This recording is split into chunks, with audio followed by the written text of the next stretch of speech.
Шпион көрші.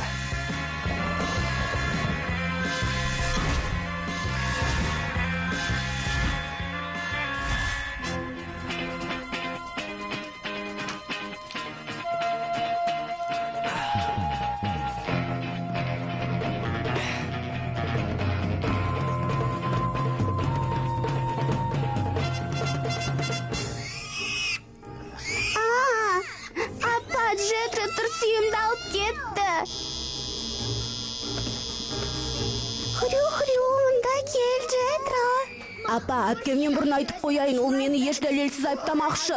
Джиллиан, сенің ұлыңның есі дұрыс емес, ол менің фенімді бұзып қойыпты. Ол сенің ойың дәлелді қолыңнан келмейді. Жағыңның отын жандырсаң ғой. Апа, апатай, анаған дәрі беріп емдеші. Апа, айтсаңшы қой деп.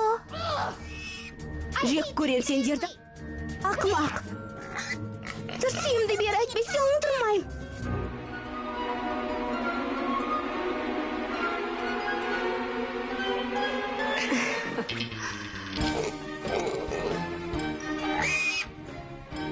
Дайынсыңдар ма? Портфель қайда? Жоға? Неге сәнді ғой? Бұлай кимеуге болмайды. Бар да джинсыңды ки. Сағыз шайнама.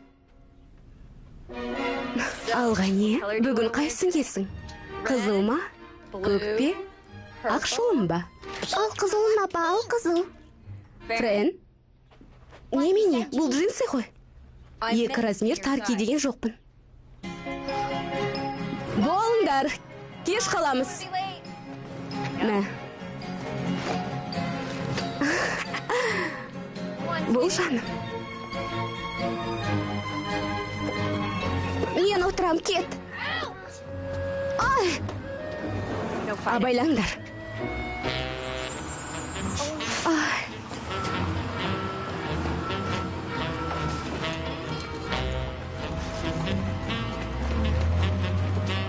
Маған беріңіз.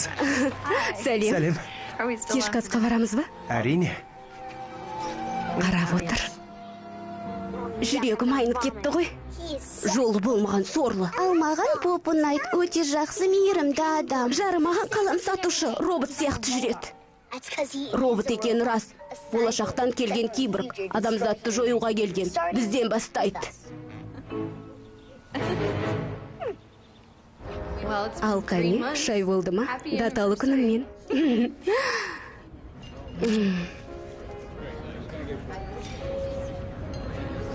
Не болды? Мен өз жұмысым туралы айтпақшы едім.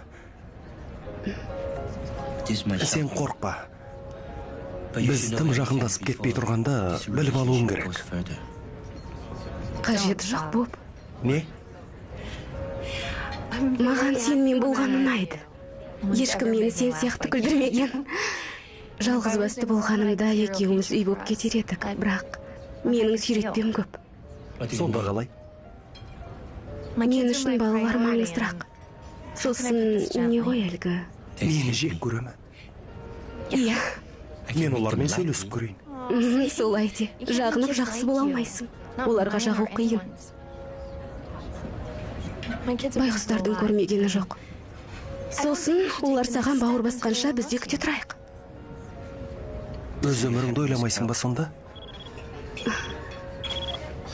Кешір. Менің кетпесем болмайды. Жұмыс мәселесі ғой. Сия жетпей жатыр ма екен? Жоқ, одан да жаман.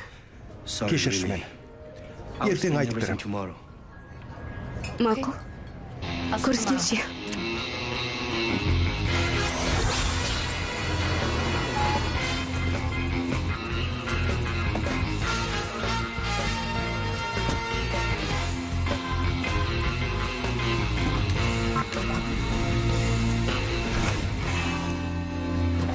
Неге кідірдің?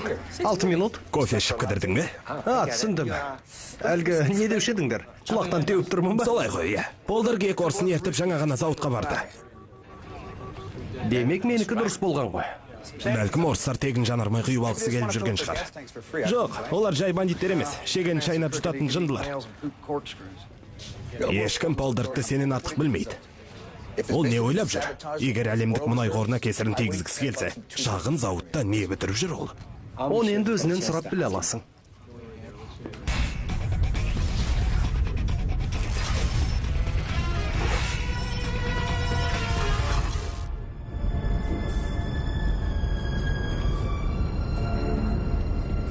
Ол жаққа қалай кірмекшісің? Реактивті ракетамен ба? Ол жөндеуде тұр.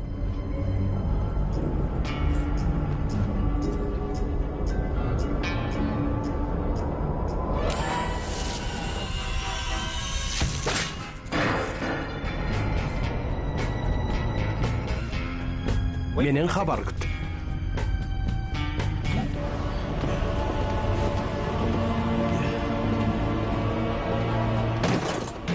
Юрий,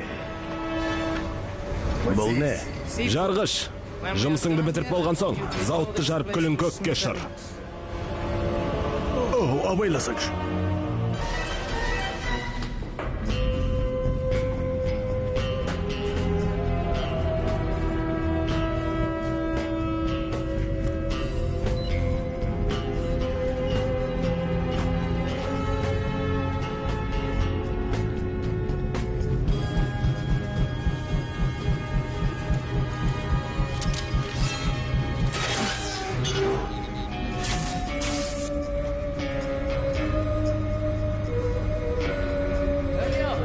Болыңдар, тойда жүрген жоқсыңдар.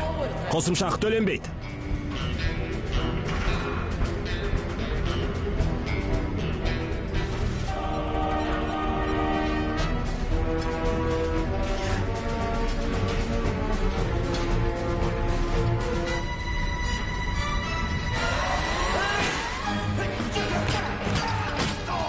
Боп!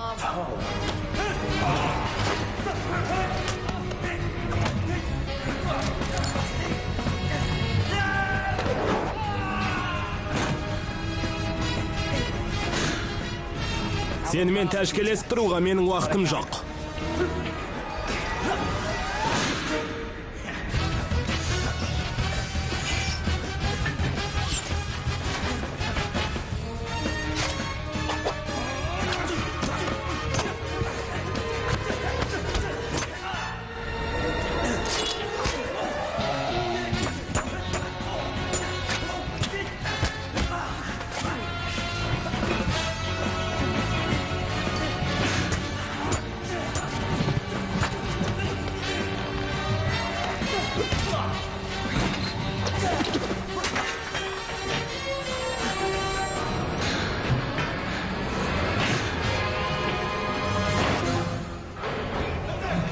Қане, тезірек!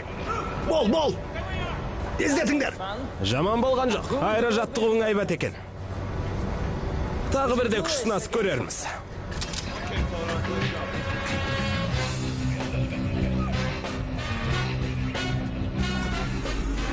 Сол сәттегі түрін көрсен ғой. Сен батырсың, Боб. Сөз жоқ. Кететінің қиын боп тұр. Сен менің үздік агентімсің.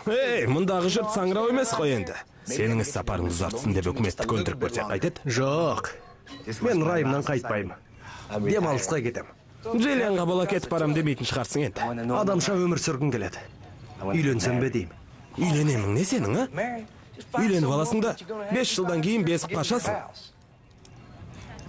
Сағат. Сен де қалсын. Сыруда не серт болсын. Джиллиан деген кім? Әлгі көрші әйел ме? Кездесіп жүргендеріне біраз болды.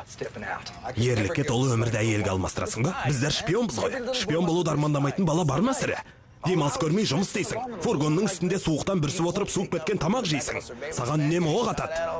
Көлікте отырып шөлмекке сиесің дегендей. Жарайды, талабың оң болсын. Бір жаманы балалар мені жек көреді. Сен мықтысың. Сен сағынатын болдық. Балалармен табыса біл. Талай диктаторларды тағынан төңкерген маған 3 бала деген не тәйірі. Тиса, секір, сені күтіп тұрмыз, Ринго. Қорқпа, секір. Болсаңшы енді, Ринго. Баршаңа сәлем.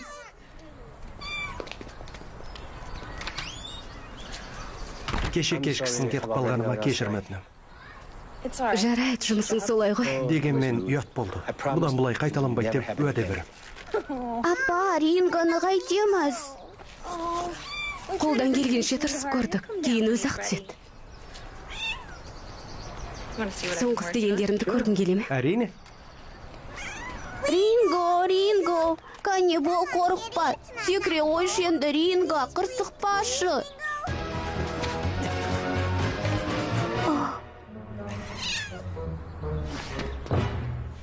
Мінеки мысығың.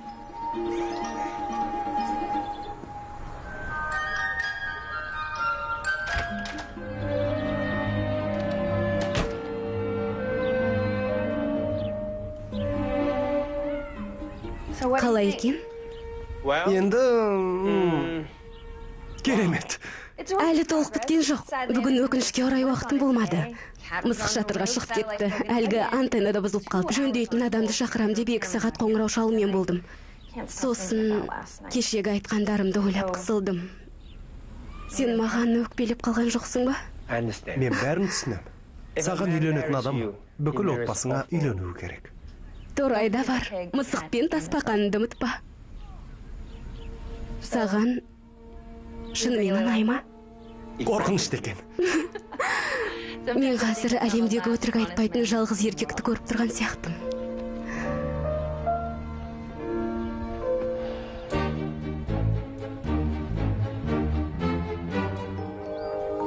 Сендерге печенье әкелдім. Не болды? Болып қал күйеуге шығатының рас па? Енді солай деуге де болады. Олай болмайды, Джиллиан. Ол сенің теңің емес. Іш пыстыратын кісі демекші сүмірейген біреу болды. Ол тамаша адам, маған өте ұнайды. Жай сатушы ғой. Ол және киборг. Сендер оны мендей білмейсіңдер. Оқыған тоқығаны көп. Менің өнерімді түсінеді. Тарих пен ғылым туралы айтқандары жақсы. Иә, спай екені көрініп тұр. Сендер спай деп менсінбеген адам маған адал. Маған жұмысынан қалмайтын, үйін ойлайтын еркектер ұнайды. Ондайлар күнде кешкісін үйіне асығады. Өтірік айтпайды, көзіне шөп салмайды, бала шағасын жылатып өзге әйелдің соңынан.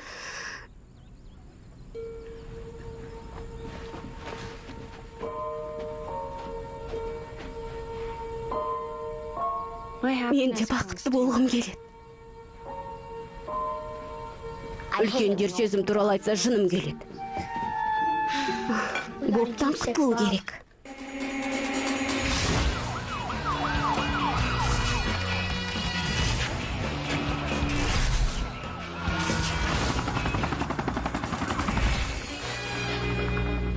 Не болды? Полдар талып бара жатқан түрмеге біреулер шабуыл жасапты. Тек қашып кетіпті дей көрме. Қашып кеткен, сым-зия жоқ. Біреу оларға ескерткен деп тұрмын ғой. Солар ұйымдастырған. Басқармада сатқын бар демек. Кім біледі, қашып кеткен рас.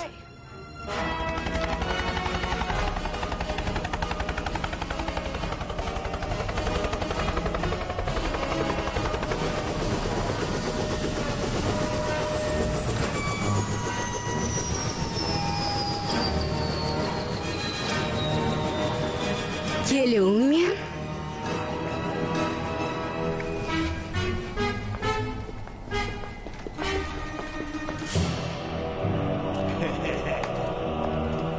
Татьяна, ол жақта қандай екенін сен білмейсің. Еңсеңді езетін қапас. Уақыт өтпей қоя, жылдар бойы отырғандай боласың. Түрме дегенің тозақ. Бар болғаны 4 сағат болды ғой. Жарайды, оны қойшы. Маған жаңа формулалар топтамасы керек. Мүмкіндігінше тез болсын. Жаңа сынақты 2 күннен кейін өткіземіз. Сосын маған киім керек. Қазіргі сәнге сай әдемі болсын. Сосын тамақ. Тек алюминий ыдысқа құйып әкелуші болмаңдар. Иә.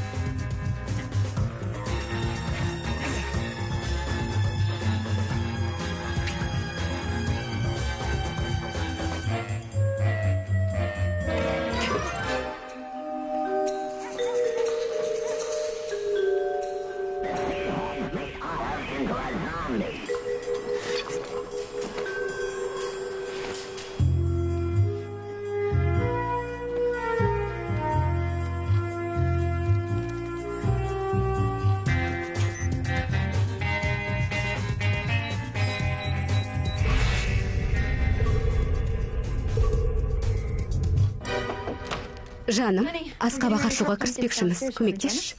Мені сорлы екен деп әр нәрсеге жұмсай бересің бе? Оны аршып болғасын шемішке қорып шақпақшымыз. Жүре ғой. Тұра қойшы енді. Барғым келмейді. Неге сонша тіксінесің? Сен мен қалай сөйлескім келсе, солай сөйлесемін. Ферін, дереу келетін бол. Дәл қазір ешқайда барғым кеп тұрған жоқ, баршы.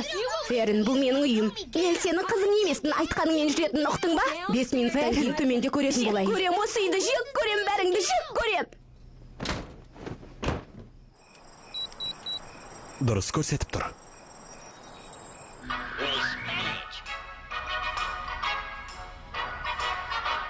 Ол мені естімейді, шатырда отырмын. Құрып кеткір осы үйдегі маған ұнайтын жалғыз жер осы. Оның көршіге тигенін қаламаймын. Иә, мәселе онда емес. Дұрыс айтасың. Бірақ анау ақымақ біреу. Жа, оны да қойшы. Ертең әкем қайтып келсе не болады? Мені тастамайды, қайтып келеді. Әйелінің күйеуге тигенін көрсе не болады? Басым қатты.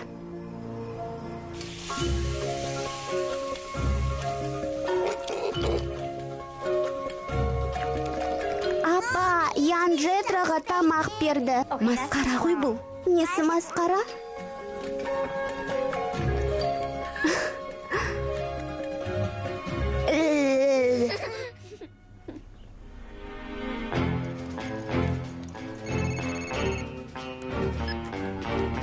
Боб. Сәлем. Балалар қалай екен? Балаларды ертіп Джиллианмен табиғатқа шығам. Әлі ақ мені жақсы көріп кетеді. Сенімдімісің? Шындақпен құлақ қасығандай әурешілік қой мұның. Естідің бе? Полдыр қашып кетті. Онда менің шаруам жоқ. Оның рас.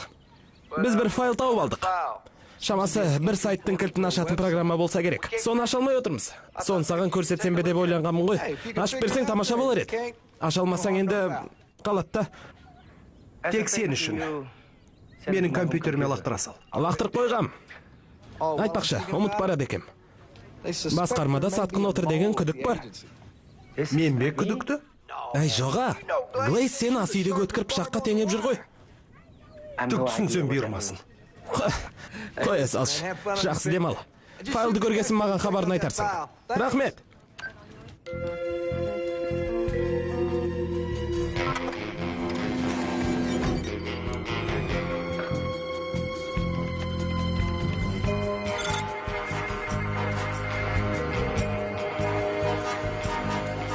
Құпия көп дейді.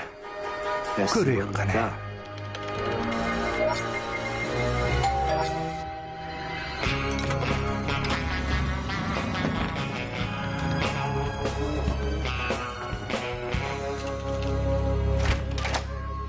Түскі уақыт болды ма? Жоқ, айтар жаңалығым мәз емес. Әкем ауруханаға түсіп қапты.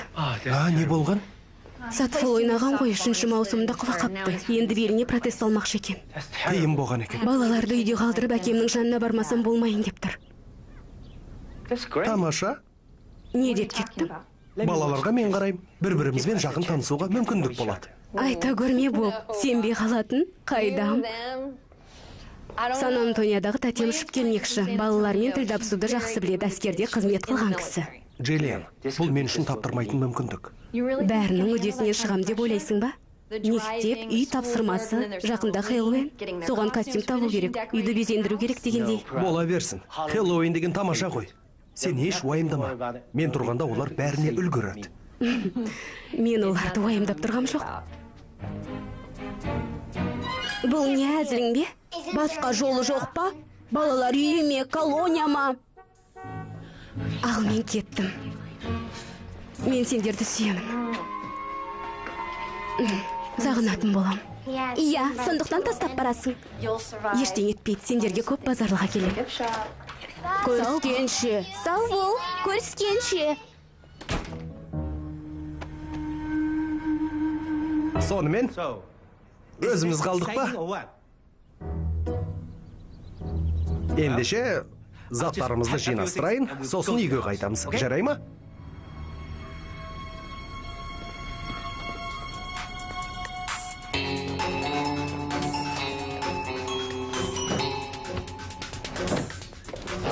Өз шашын өзі қиятын сезігем. DVD-лерде әншейін бірдеңе. Кәдімгі боевиктер мен комедиялар. Фантастика деген жоқ, ересектер үшін деп жазылмаған. Компьютер мұнда тұр екен. Қане көрейікш. Табылған ақыл, сол жерден бірдеңе табылуға тиіс. Оппа, сән қой сер екен. Ұмытқан жоқпын, Колтон. Файлды көріп шығам. Айтпақшы бір сұрағым бар. Хэллоуин деген не? Френ, мұнда не бар екенін білсең ғой. Қуанып кеткеніңе қарағанда Англа Глинкін сөздігі шығар. Мен сен ойлағандай сорлы ботаниктердің сортынан емеспін. Стокгольм сақ. Сұмдық азап қаһармандары Стокгольмде тірі дауыспен айтқан. Бұл тарихтағы ең сирек концерттік таспалардың бірі. Оның бопқа не қажеті бар? Қайтесің оны, көшіріп алам. Мектепте даңққа бөленетін болдым.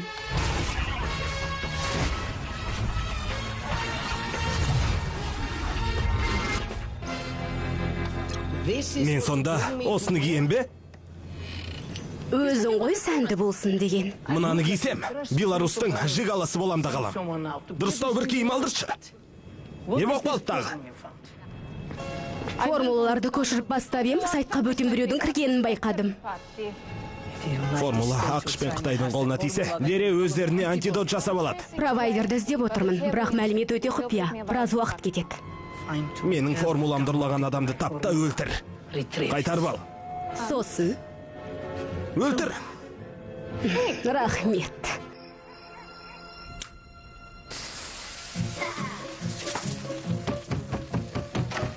Не керек? Өлтірем сені, өлтірем. Не, өзіңді өлтірем. Әй, ұрма мені, ұрма деймін, ауырттың, қой. Ай, Файран. Ай, қойыңдар. Не болып жатыр өзі? Мынау менің бөлмеме түтіндеткішті тастап кетті. Өтірік айтып тұр. Сонда мен түтіндеткішті өз бөлмеме өзім тастағаным ба? Сенен көрсін дегенім бе? Ятай. Ай. Файран, мен саған өкпеледім. Екеуің де төсекте жататын болыңдар. Біз сабақ оқитын кезде Джиллиан түн жарымға дейін отыруға рұқсат беретін. Сосын біз түнде мультфильм көреміз. Осы үйдің дәстүрі. Иә, тым артық кеткен сияқтымын.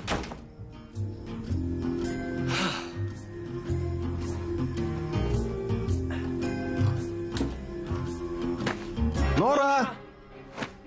Ұйықтайтын уақытың болды. Ұйықтағым келмейді, төсекке жатпаймын.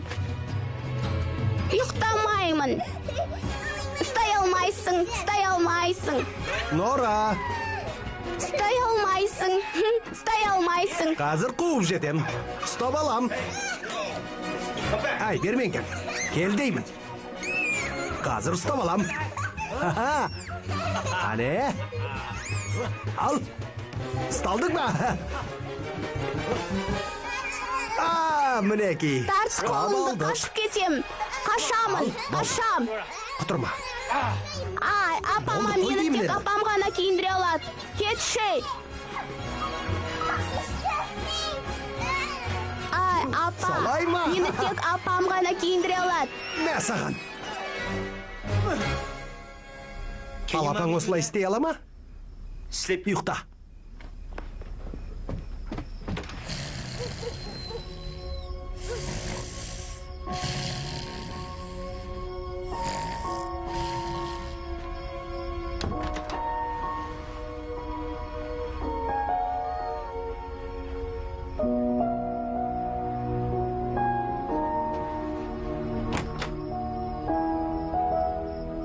Ұйықтап жатырмын.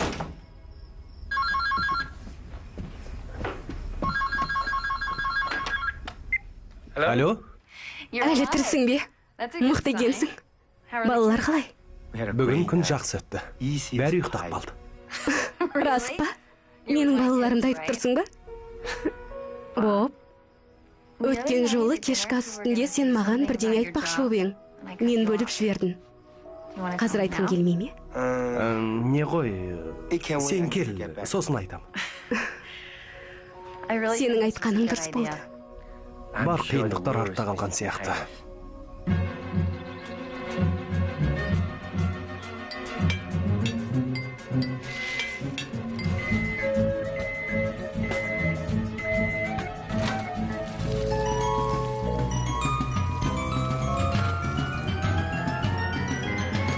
1 секунд.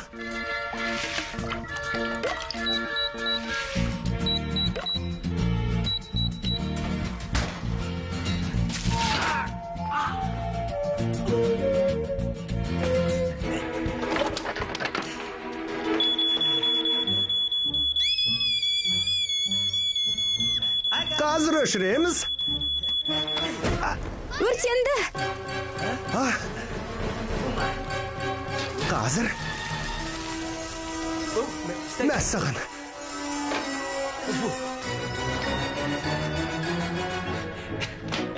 Міне өшті. Мотқа дайын.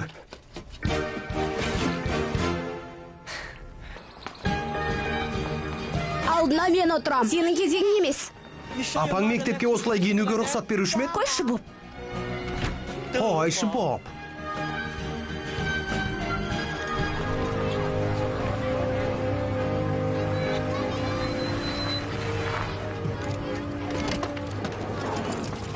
Сау бол.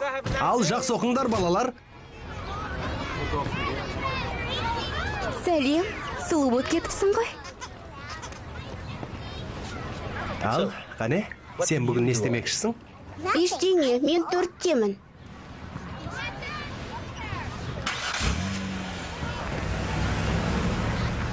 Қумаш, қуып тұр. Рас айтам, кеше өзім көшіріп алдым. Рас па, қатырған екенсің онда. Я, мықтысың. Қане, көрекш.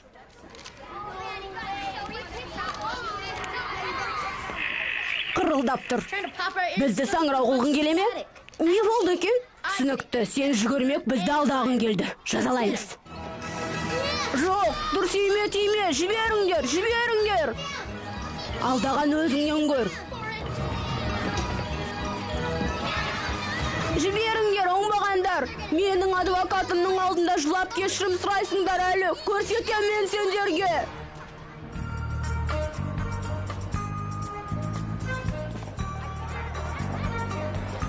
Қане, сен маған Хэллоуин туралы айтып берші.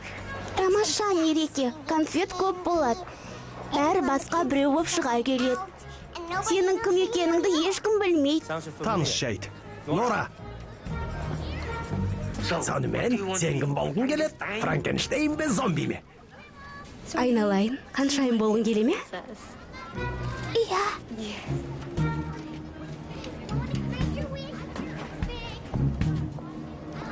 Жарайды. Бола қой. Нора. Фея емес, қаншайым дедім, қаншайым. Қаншайым. Тадам! Ал қызыл. Ал қызыл? Ал қызыл.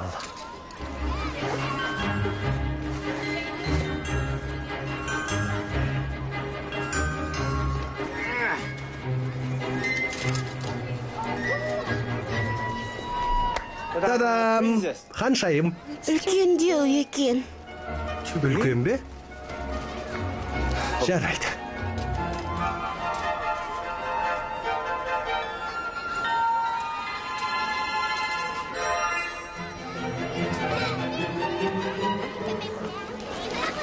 Нора?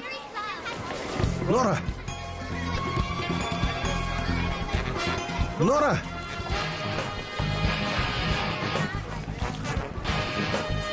Нора? Нора?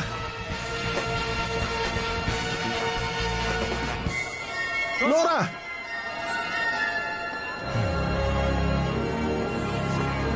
Нора? Кешіріңіз.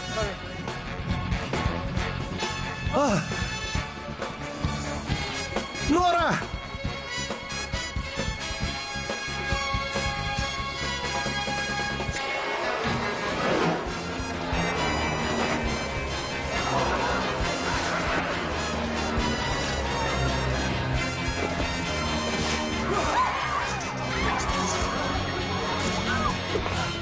Нора! Бұдан бұлай қашып кетуші болма. Кешір мені, Боб. Көйлектің ақшасын төлейік.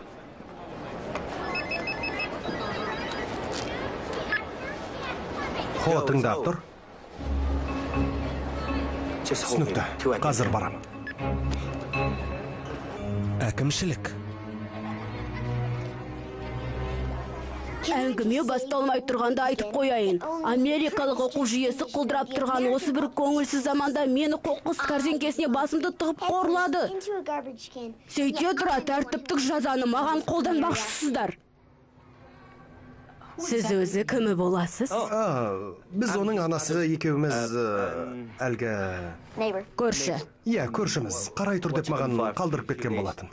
Олай болса тәртіп бұзып тұрғаны бірінші рет емес. Төбелеседі, алдайды. Ешкімді алдаған жоқпын. Көктемгі балға Селена Гоместі шақырдым деп жұртқа мақтанған кім? Біз жай төлем ақысына келісе алмадық. Жаңа жылда Плейбойдың жеке жайында күтіп алдым деп бір мақтандым. Ол өзі Лэдждидің ақылы бағдарламасы. Барған сияқты боласың.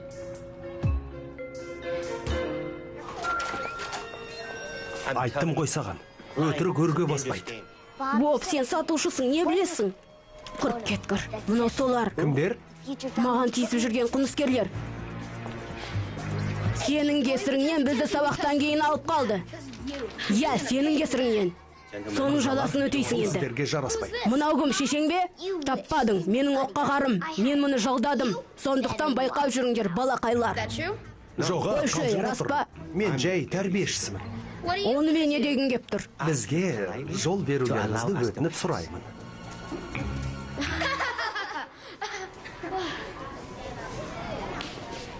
Жүріңдер.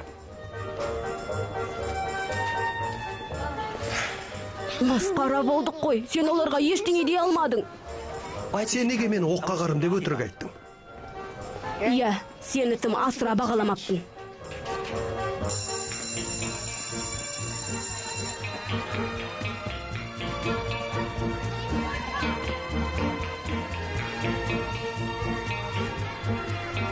Жол болсын, қарындас.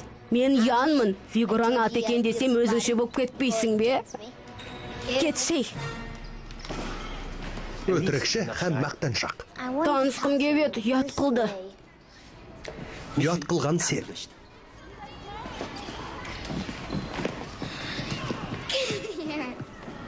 Келші маған, әдемі болып кетіпсің ғой. Ферен, сенің гимнаст екеніңді білмеппін. Қайдан білесің? Сенің бізде шаруаң жоқ. Айналып Джиллианның қасынан шықпайсың. Бізді көзге ілмейсің. Жүр кеттік. Әйел адам шындықты айтады.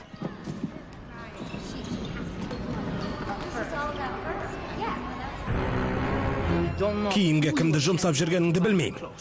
Бірақ көзіне көрінсе өлтірем. Өзің бара салмайсың ба одан да? Олар мені жер-жерден іздеп жүрген жоқ па? Дәл қазір дүкен аралайтын жағдайым жоқ менің. Маған қарапайым киім әкеліңдер.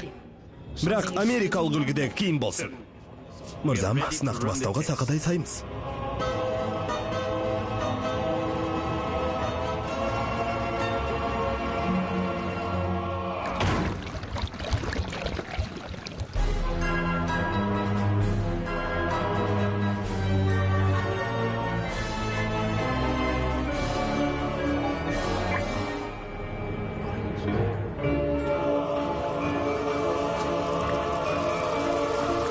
Адам айтса сенгісіз.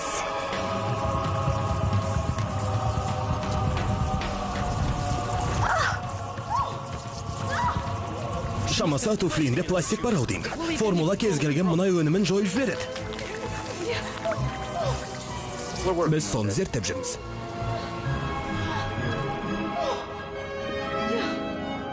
Ал бактерияларға не болды? Жойып жатқан кезде болады да, мұндай таусылғанда олар жоқ болып кетеді. Версачиден алған туфлимді құртып тындыңдар.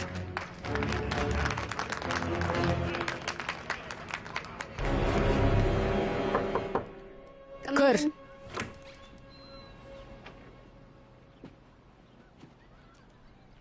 Мен бүгінгі мәселе туралы. Өтірік айта салуға болатын еді ғой, қорқытып қоятын едік. Өзің қорқыт. Өзің қорғанбасаң, бүкіл өмірің қоқыс жәшігіне бастығумен өтеді. Ақылыңа рахмет Боб. Мен соны білмей жүредім.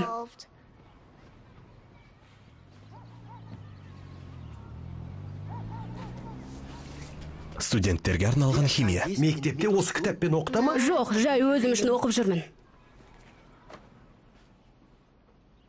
Ақылдысың. Жақсы жақтарың көп. Бірақ неге өтірік айтасың? Қыздарды астрофизикамен өзіңе қарата алмайсың. Егер қаражатым болғанда, мен айдың орбитасын дәл сызатын ракета ойлап тауып ұшырар едім. Бірақ ондай бақыт менің маңдайыма жазылмаған сияқты. Сенің жабырқағаныңды көргім келмейді. Бұлай болсын. Егер өтірік айтуды қойсаң, мен де бүгінгі жағдайда апаңа айтпаймын. Рас па? Мә, саған сенуге болады екен. Қалам сатушы болсам да сөзімде тұрам.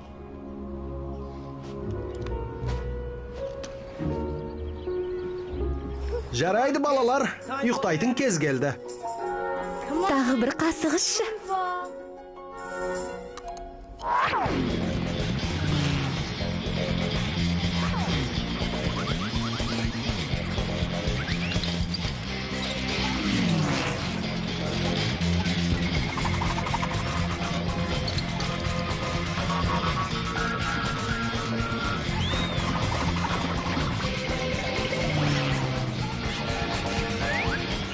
Нора, Жоқ, қане ұйықтай ғой ботақан. Ботақ сынды да бала құлап қалды. Содан ол жерде жылап жатты. Тыңдаш, бала кезінде Қытайда маған осы әнді айтатын. 到天明不敢去睡，担心你汗流浃背，看到你可爱到流泪，忘记了自己疲惫。宝贝，宝贝，爱你一辈，只求你有什么作为。 健康快乐为你栽培，只求你问心无愧。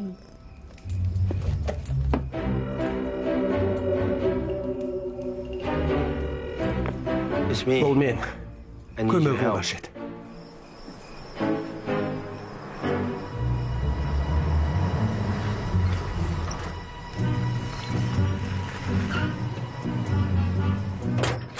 Осының бәрін алу үшін өтірік айтуға тура келді.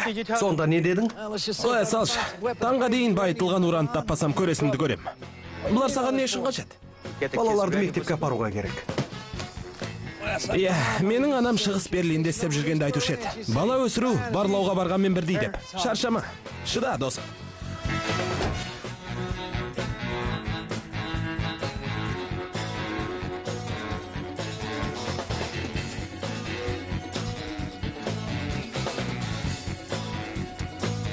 Билейміз. Френд, кіргеніңе біраз болды ғой, есікті ашшы. Ей, аш дедім, аш, Френд, Френд, шыдамым таусылды, Френд, аш. Аш, Френд. Френд, аш деймін саған, аш есікті. Ей, менің кезегім.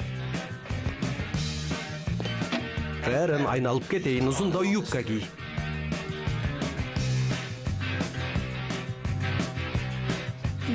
Жетер, соқсамын.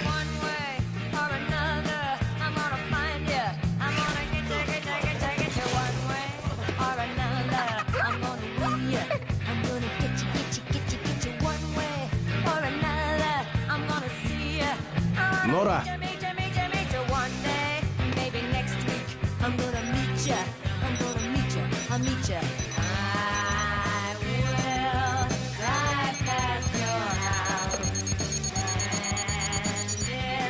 Нора, кетіп қалма. Жарай ма?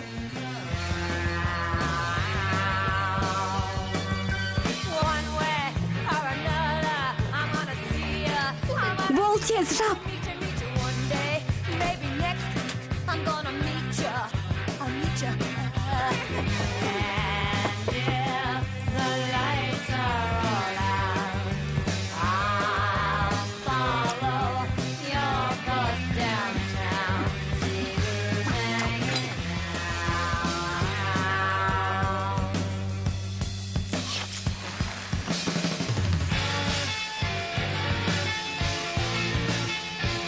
Қайда кетті? Тығылып қалды. Бізді алдап соққысы келген ғой. Маған көмектесіп жіберіңдерші.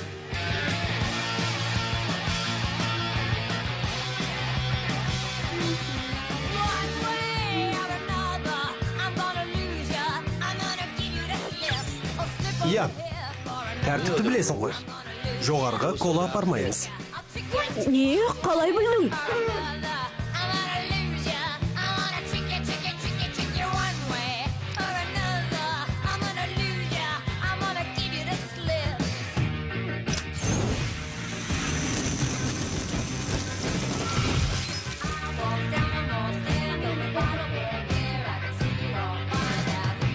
Таңғы астайын.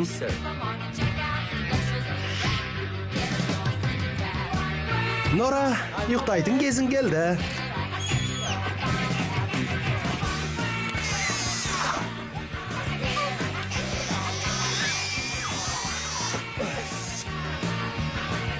Бай-бай.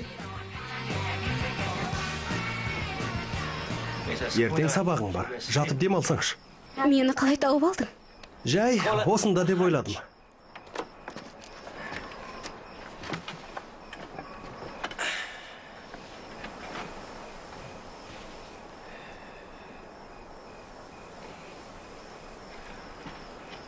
Сен неге анаңды апа демей Джиллиан дейсің? Ол менің анам емес. Қалай сонда? Менің әкем бұрын үйленген. Туған шешем қайтыс болған. Джиллиан өгей шешем. Ян мен Нора менің өгей інім мен сіңілім. Бұл үйде мен көзге шыққан сүйелдеймін. Әкең кетіп қалған кезде қиналған шығарсың. Ол қайтып келеді. Әлемдегі ең жақсы әкем болмаса да, мені жақсы көреді. Мені мұнда жалғыз қалдырмайды.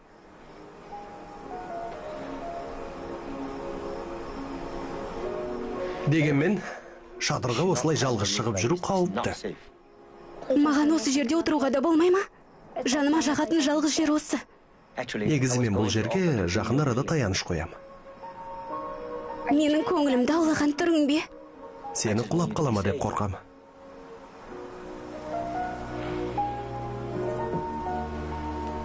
Мен де аяқ созып отырсам бола ма? Еркің білсін.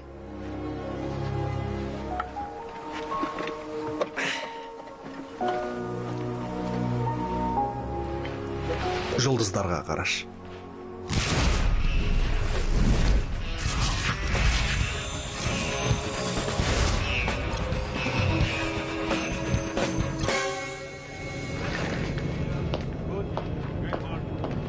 Қуанышты хабар. Біз кім екенін біліп алдық. Жақсы. Қасыңа адам алда файлды алып кел. Татьяна. Куәгерлерді жоқ қыл.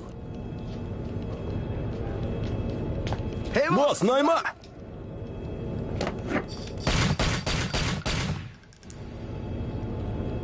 Намадыма не?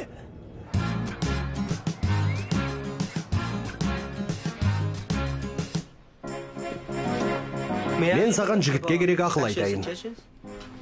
Көйлекті ішке салсаң, әйелдерге ұнамайды. Шашың түйпа-түйпа қыл. Сен сәннен бірдеңе түсінесің бе өзі? Жоқ, бірақ әйелдерді білем. Жағаңды міне былай жаса. Міне жарасып кетті. Кинодан көркем. Қайсы кинодан? 8 аяқтан ба? Қазір 85-ші жыл емес. Кешір, ұмытып барады екем. Бұл не? Игги Поп пен Дэвид Боуи Шанхайда. Не? Бұл әлемдегі ең сирек концерттік таспа ғой. Меніңше бүкіл мектепте ешкімде жоқ. Сен сонда мен үшін көшіріп алдың ба? Ақшасын төлеп алдым. Бұл туралы қайдан біле қойдың? Жай, мен сонда болғанмын.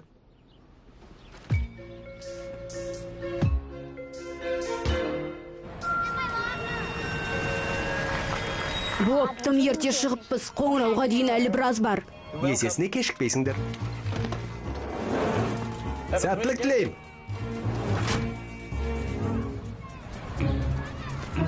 Айрон, әй жарасып кетіпті. Рахмет, бірақ мен Янмын. Есіңде болады.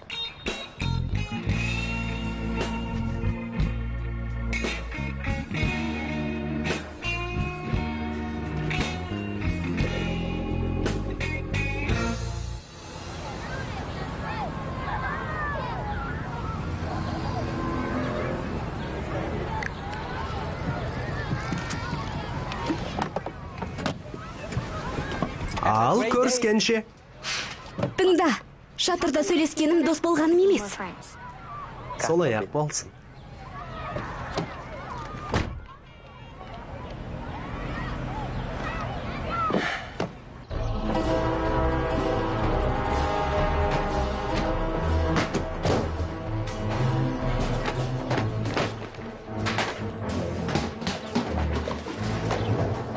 Иә, біз келдік. Үйде ешкім жоқ. Компьютерін таптым. Бірақ файлды өзге сақтағышқа сақтап қойған. Оны таба алмадым. Мәссаған, бұл үйде кім тұратын білдім. Агент Боб Хо.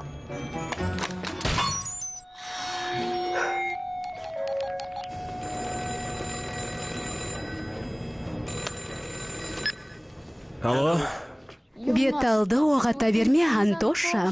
ЦРУ немесе Қытайлар формуланы алып қойса, өте қиын болады.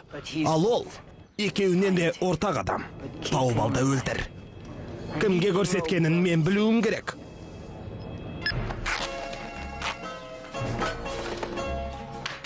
Сонымен мені мұқият тыңдап алыңдар.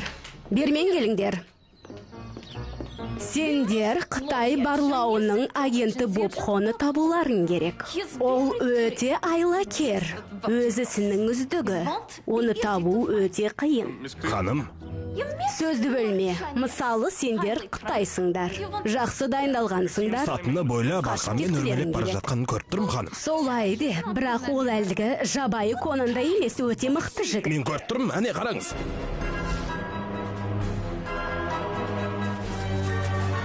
Тез. Боб алға. Бірден өлтірмеңдер. Бізге мәлімет керек.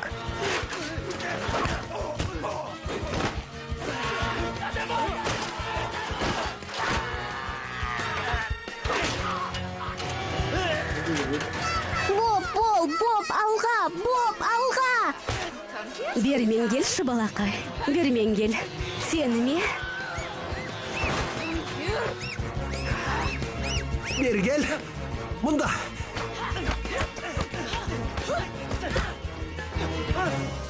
Жібер. Құтқар мені, Боб. Жіберсеңші. Тасбақамды ұстайсың. Кейін.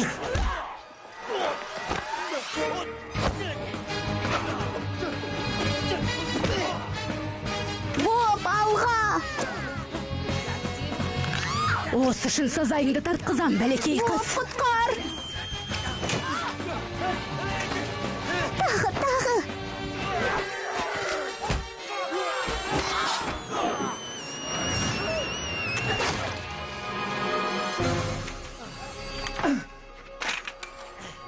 Тағы! Кеттік.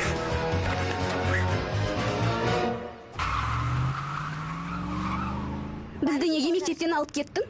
Не қыласың сұрап, жақсы болды. Сен неге алдында отырсың? Бүгін менің кезегім. Бүгін менің кезегім. Өтірік айтасың. Менің кезегім. Өтірік.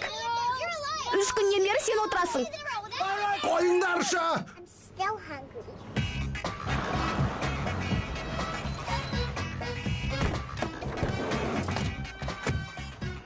Менің қарным ашты. Бұл жерде тауықтың сирағын сатпайтын Де сияқты. күтіп отырыңдар. Мен звондап алайын.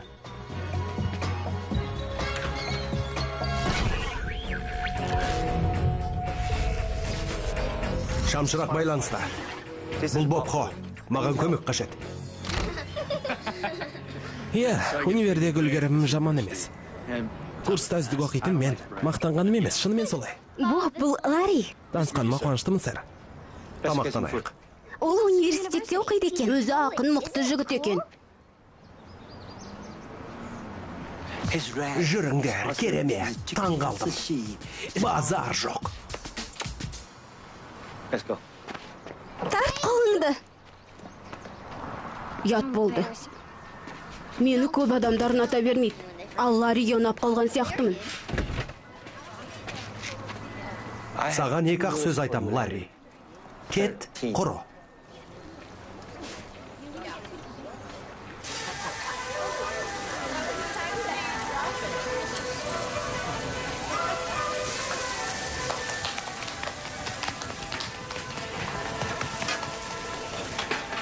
Әжетханаға барам. Жарайды. Жүр барайық.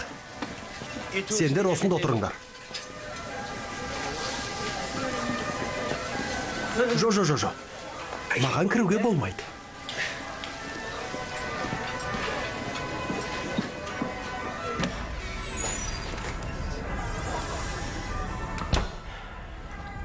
Өзім кірем. Күтем.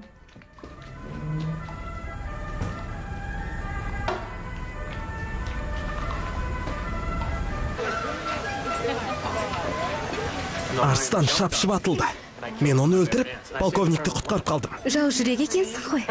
Рахмет.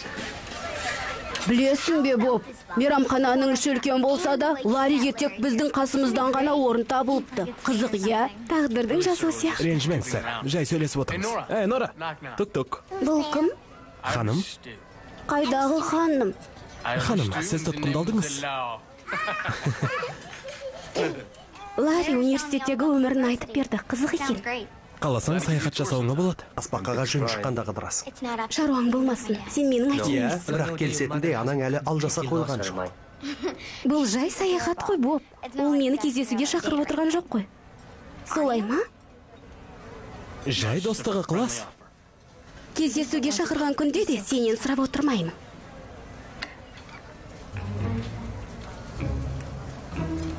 Қандай факультет, Ларри? Әдебиет? Соя тұздығын бере салшы. Ол жақта классиканы терең түсінуге мүмкіндік бар.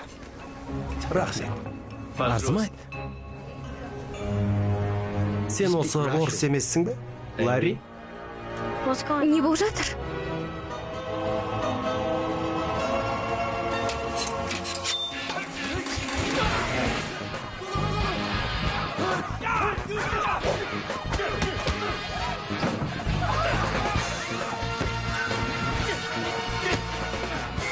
Қазір ойбайлайтын боласың. Дұрыс айтасың. Қаш.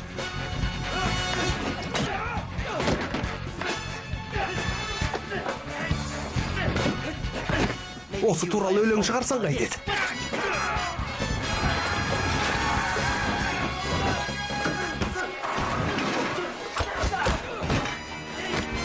Сау бол, Ларри.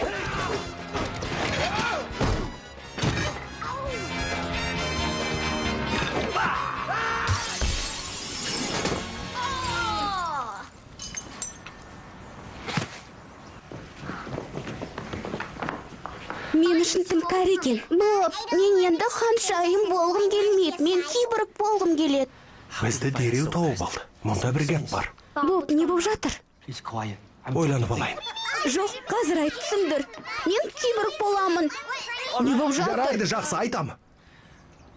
Мен халықаралық шпионмын. Қытай контрбарлауы мені ЦРУ-ға жіберді. Біреулер мені өлтіргісі келеді. Ал Ларри орыс агенті. Түсінікті ме? Түсінікті. Соқ өтірікті. Мықты.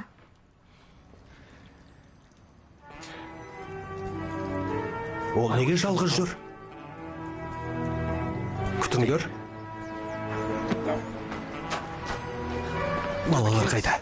Іште. Балалардың қауіпсіздігінен артық ештеңе жоқ. Ештеңе. Әрине. Колтон оларға тығылатын жер дайындап қойды. Айтпақшы, әлгі файл сенде ме? Қайдағы файл? Колтон саған берем деп Полдартың компьютерінен көшіріп алған файл. Мен оған тиіспедім. Әлі ашып көргенде жоқпын. Құпия ақпарат болғандықтан көшірмесі керек әрине. Мен алып қойды деп ойлайсың ба? Саған солай деп айтқан ғой. Біреулер қайтарып алғысы келеді. Жағдайды ушықтырып қайтеміз. Сен одан да файлды қайтарып бер. Сен үлкен қызметтесің ғой. Саған не үшін? Болды, жетер. Сен секілді мен де ғашық болған соң кетпекшімін. Бірақ мен ақшаға ғашықпын. Ал Антон Полдарк ортадағы жеңгетай. Өз малы.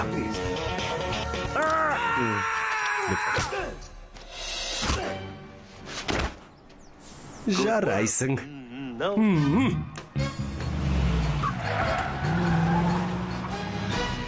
Меніңше, апам кездескен жігіттердің ішіндегі ең мықтысы сенсің. Әлгі Ларридің бізді қалай тез тауып алған мен түсіндім. Қалай? Сағат. Глейз маған сағат сыйлаған еді. Меніңше сонда бақылайтын датчик бар. Керемет! Сен шынымен шпион екенсің ғой. Джиллиан қуанып қалатын болды.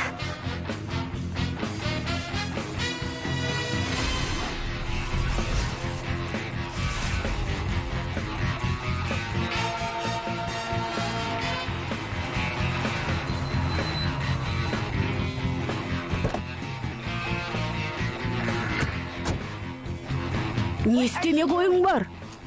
Мына тастарда темір көп. Темір белгіні жоқ қылады. Әкел сағатты. Білесің бе, осының бәрін мектептегілерге айтсам, өтірікшілеп тағы бір жыл әурелер еді.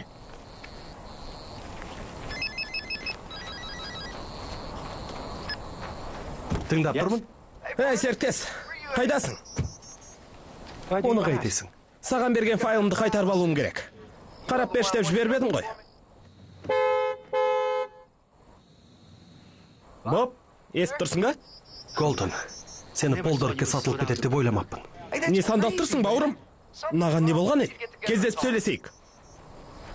Ойланып көрем. Боп! Боп!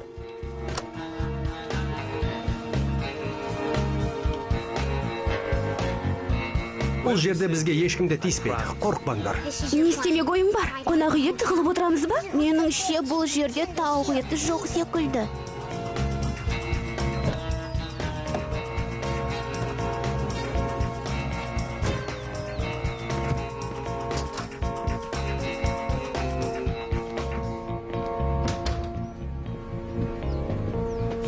Тамаша екен.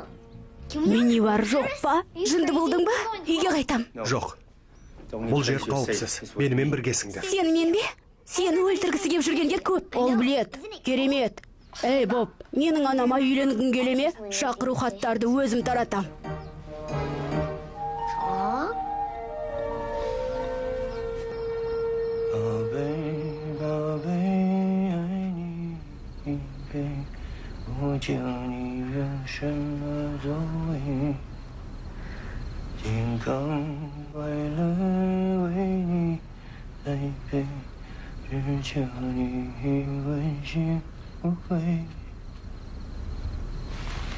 Сені жақсы көрем, Боб.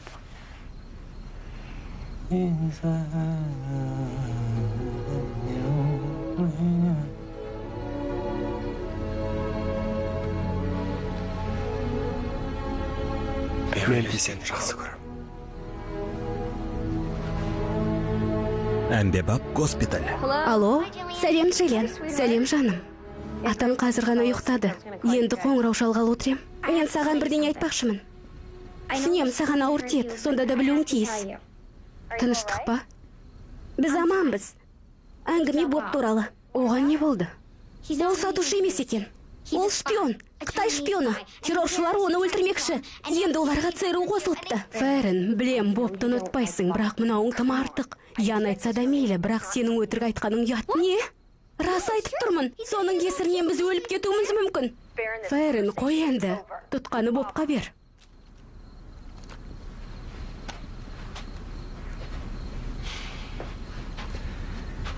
Сәлем, Джиллиан.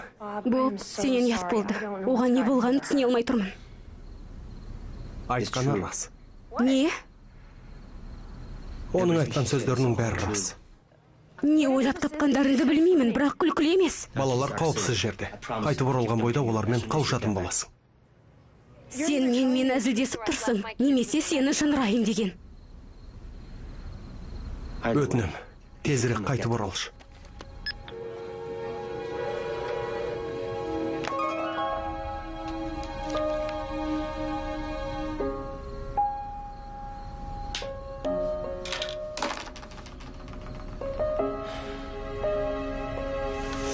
Айтшы, сенде сағаттан өзге шпиондық құралдар бар ма?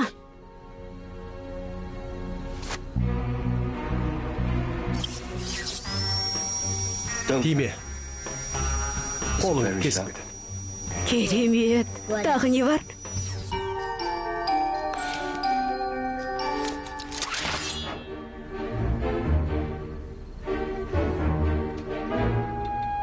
Класс.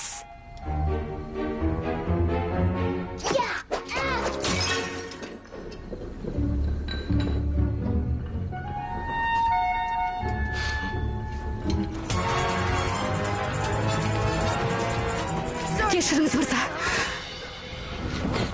Әуежайға тез етіңіз.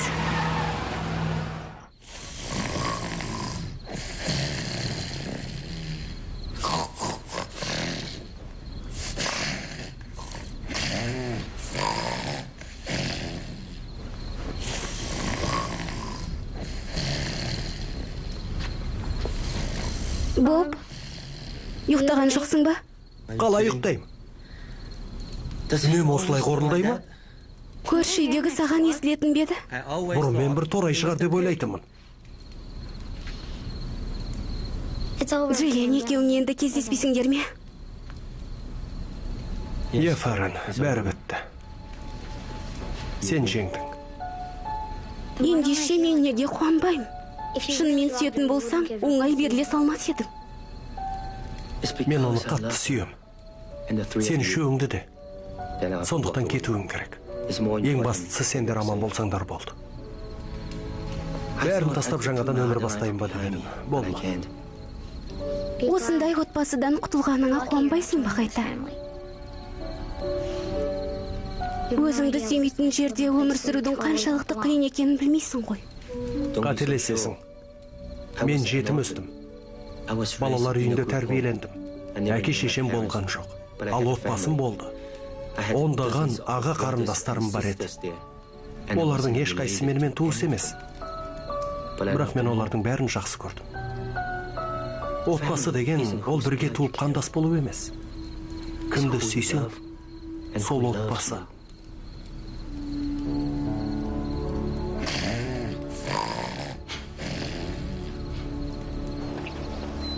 Апа, Джиллиан! Жандарым менің. Сені сағындым. Джиллиан, сен алдағаныма өкініп тұрмын.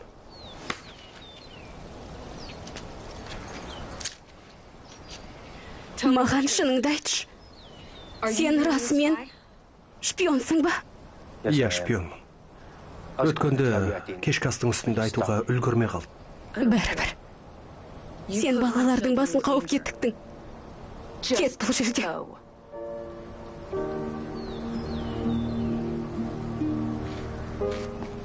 Боб, енді қашан көрісеміз? Ешқашан.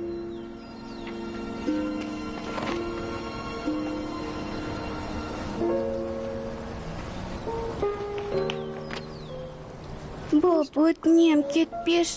Кім маған қытайша ән салып береді?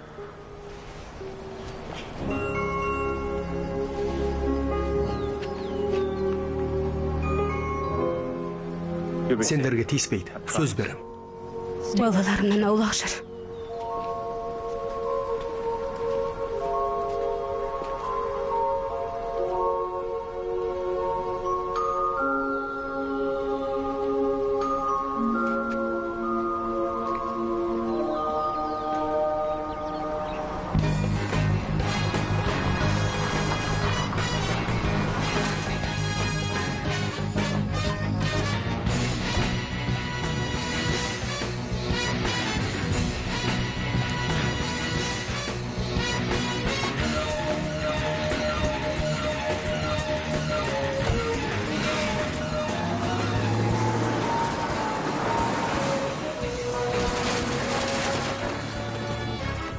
Қымбатты анашым, маған оңай емес, бірақ мұнда қала алмаймын.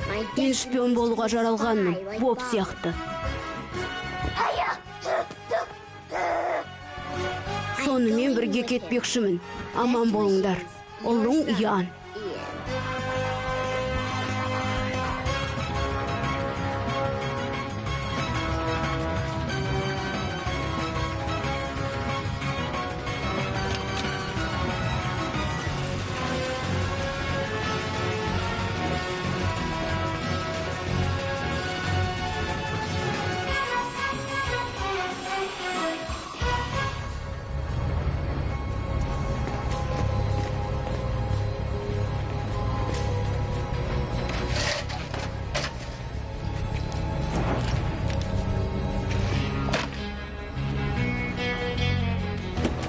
Қайтадан белгі келді. Енді құтылмайды. Кеттік.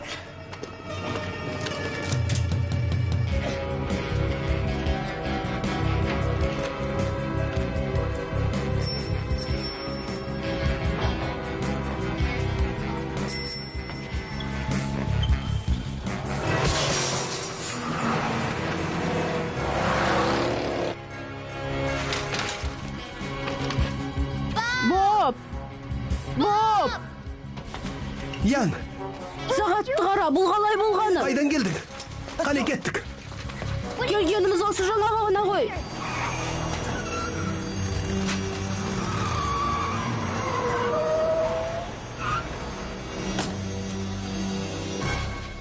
Бапха! Келгенің қандай жақсы? Байлаңдар. Мықтап байлаңдар. Босап кетпесін. Ақыры қолға түсірдік ау мына Қытай. Ян, сен неге келдің? Сенімен бірге барам, мен де шпион болғым келеді. Мынау зұлым ба? Дұрыстап киінсе қайтеді. Мені қалай тауып алдың? Іздегіш датчиктерінің бірін тауып алдым да қалтаңа салып жібердім. Таң қалдырдың. Рахмет. Мәселеге көшсек қайтеді. Кешіріңіз, мен отставкедегі адаммын. Бірақ сонда да жұрттың құпиясын көшіріп алғансыз. Мен ештеңе көшірген жоқпын. Өтірік айтады. Сен кімге сенесің? Маған ба әлде сатқынға ма? Біреулер бізді күтіп отырыпты. Мұнда камера мен микрофоннан көп нәрсе жоқ. Бәрімізді бірге түсіріп алмақшы болған ғой. Өз еліңді сатуға қалай дәтің барды? Саттым. Есесіне миллиардер болдым. Әлгі сен көшіріп алған файл гибрид түріндегі бактериялар. Олар мұндайды кәдімгідей жеп қояды. Ойлап көрші. Әлемдік мұнай қоры бір-ақ күнде жоқ болды. Ку-ку. Тек Ресейдікі ғана қалды. Оның бағасы шарықтап кетеді. Солай ма, жолдас? Колтонды сол үшін көндірдің бе? Колтон ба? Ол бір жүрген сорлы емес пе? Өмірдің мәнін түсінбейтін аңқау. Мұндайға оның басы жетпейді. Баланы қоя беріңдер. Ол ештеңе білмейді. Сөйлегіш мырза қазір ғана бар сырын айтып қойған жоқ па? Біз оны жібере алмаймыз. Бәрін айтып берсін. Рас айтам. Оған ешкім сенбейді. Мұның рас енді. Бас! Бізге кім келгенін қараш. Фәрен? Баршаға сәлем. Келіңіз, төрлетіңіз. Бұл қалай болған сонда? Молдарк, балаларды босат. Әлгі құрып бекір файлыңды тауып берем.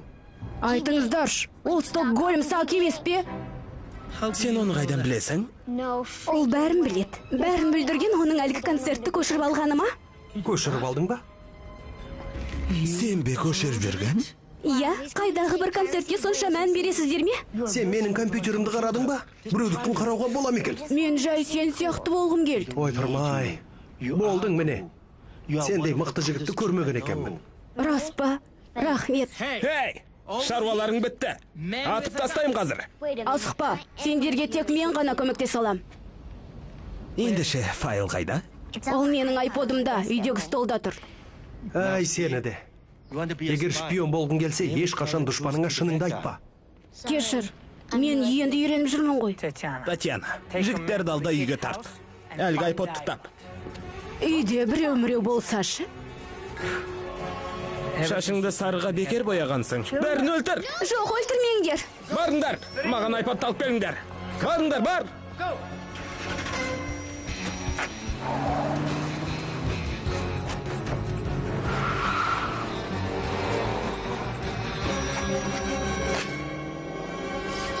Сонымен, сендерді...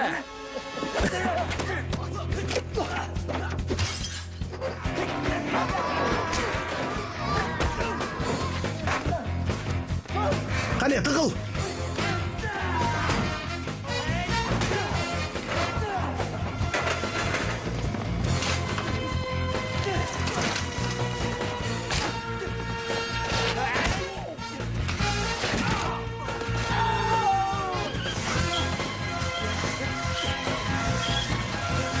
Мәссаған!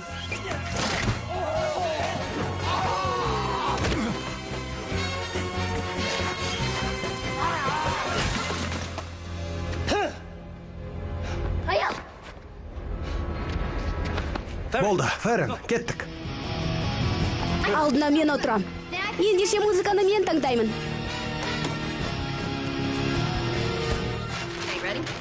Қане, дайынсың ба?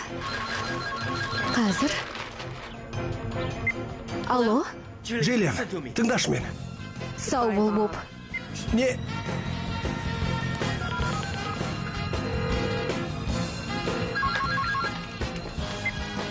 Джиллиан, тоқта, өшірме. Қап. Ян, олардан бұрын баруымыз керек.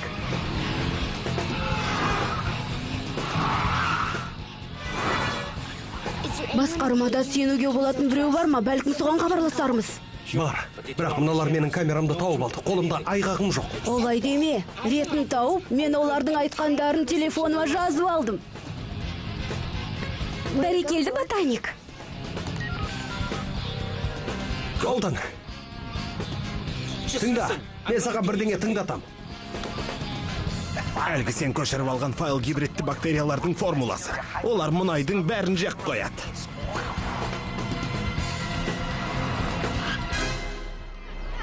Не болып жатыр? Бұл Хэллоуин.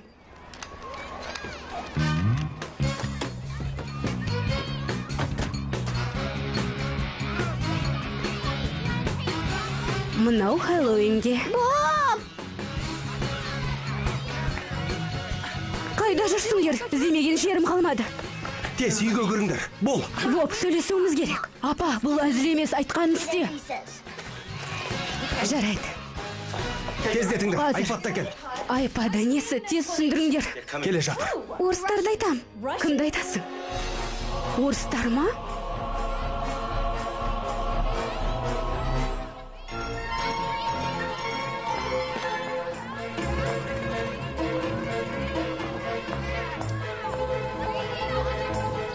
Көріп тұрмын, үйге жақындап қалды. Орыстар ма? Я, Джейлин, орыстар, есіңді жиыш.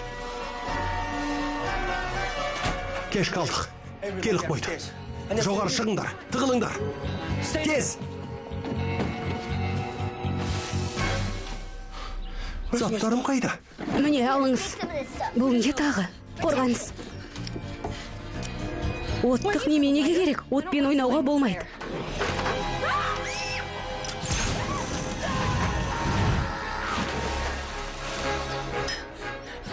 Соңғы рет болсын, қаштық. Туп-туп-туп.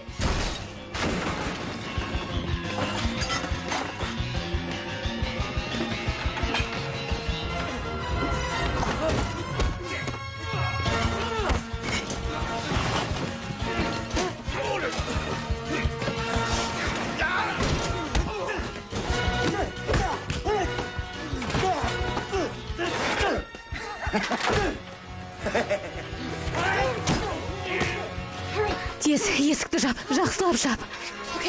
Дұрыс.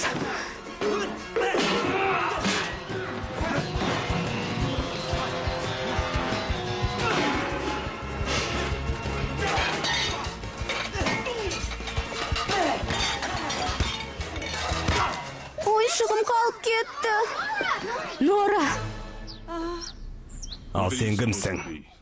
Болашақтан келген киборгпын. Сені жазалауға келдім.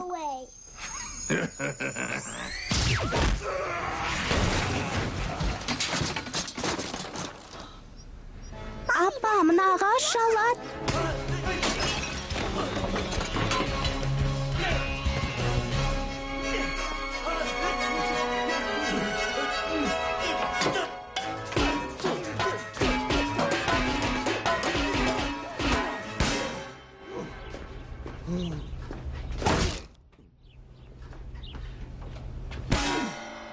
Сені дәл бұлай істейді деп мүлдем ойламаған едім. Балалар жазым болса қайтесің?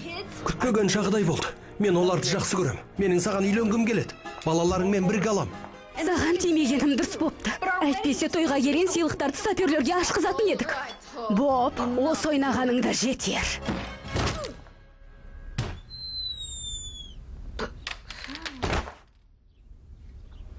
Дені дұрыс жігітті ақыр кездестірдім ау деп жүр едім. Құрметі. Бәлкім кейін сөйлесерміз.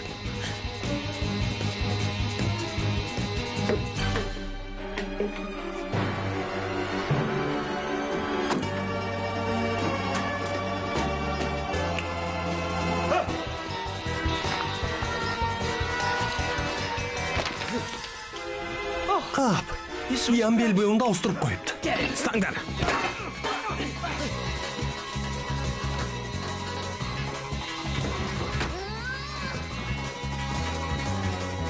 Айпат қайда, балақай?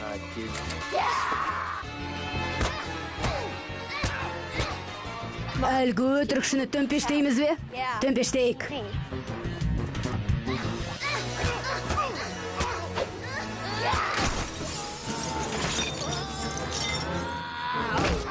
Жігіттер, жаттығып жатыр ем.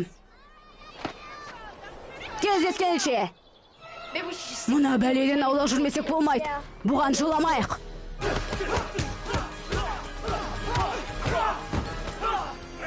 Ауырса да шыдайсың енді. Эй, Ларри, тук-тук. Я.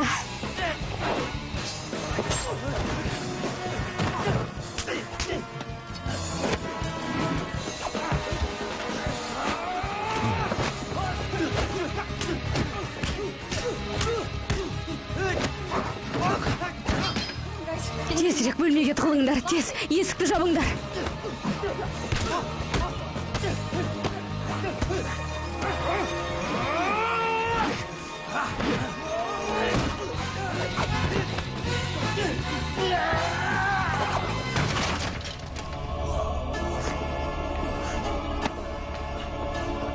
Мырза, сіз тұтқынды алдыңыз. Қап, сені демалдырмадық ау, Боб. Мен өлтірсең өлтір, бірақ отбасыма тиме. Олар бізді біліп қойды. Бірақ сен ештеңе көрмей бірінші өлесің. Эй, мырза.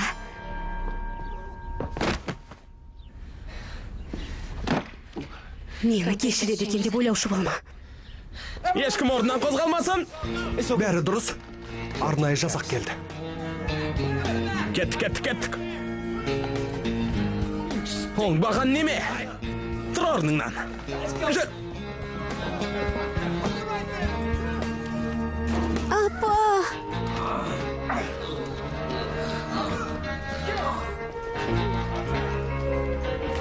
Ей, неге сонша қыстың? Кешірші мені. Сен қолыңды қысып тұрма. Мен соны аңғармаппын. Өзің айтқандай аңқаумын. Жараланған кім бар? Жай, көгерік балды. Ян, мына жігітке сенуге болады. Ей, бұл не жігітім? Телефонға жазып алып қатырған екенсің, бала. Өскенде бұл жігіт атақты шпион болады екен. Жоға.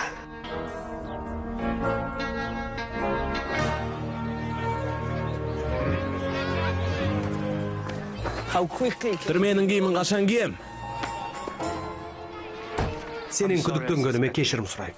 Оған бас қатырма. Тілді дұрыс түсінбей қалдым деп ойлай сал. Рахмет.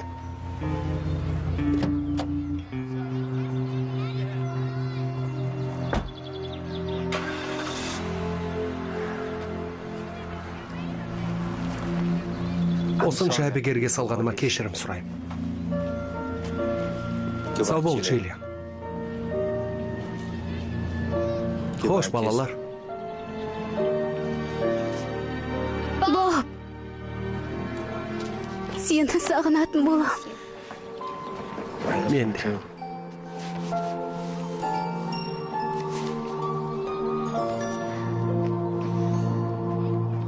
Тоқта.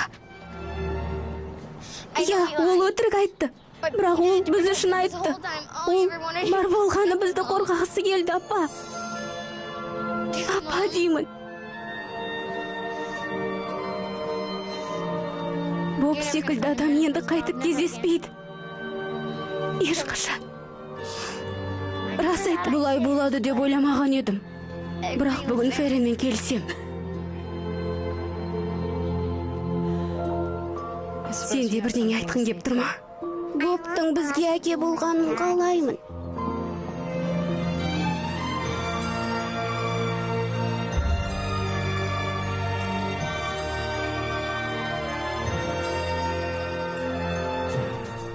Сіз, Джиллиан, Бобтың некелі жар болуға келсесіз бе? Келсем. Сіз, Боб, Джиллианның некелі күйеуі болуға келсесіз бе?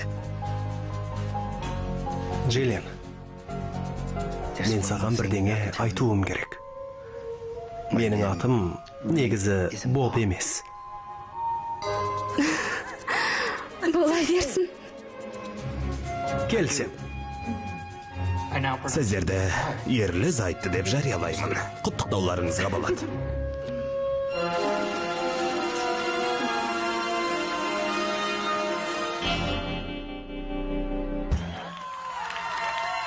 Фильмді қазақ тіліне аударған 7-ші арна, 2017 жыл.